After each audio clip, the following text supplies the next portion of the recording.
Kamusta po? Yan po si Kamaeng.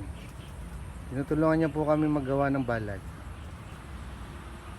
Kasi po medyo kailangan ng referee yung balag ng ating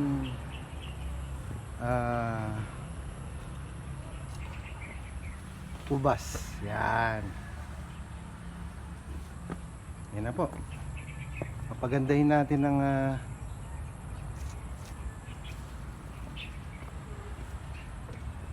ang ating backyard. Yes.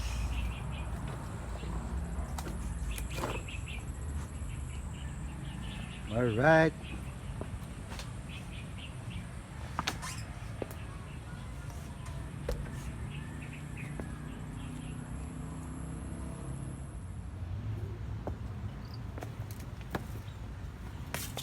Pinakamagandang buhay po mga ka-backyard farming.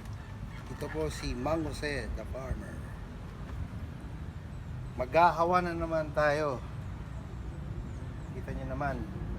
Ilang araw lang akong nawala. Well, sabi po nung iba nating mga kaibigan, puro na lang daw hawa ng pinakikita ko sa videos. Ngayon po, sabi nila magbigay daw ako ng tips. Ngayon, bigyan ako ng tips sa paghahawan. Kailangan po natin ng gloves. Number 1 tip. Kasi po, protection din po yan sa mga matitinik. Kagaya nito, matinik. Ito po, matinik. Kalamansi. At protection din po dahil medyo gubat yung kalapit natin. May mga kapatid din tayong kailangan protection sa kanila. Kailangan din po nating bota.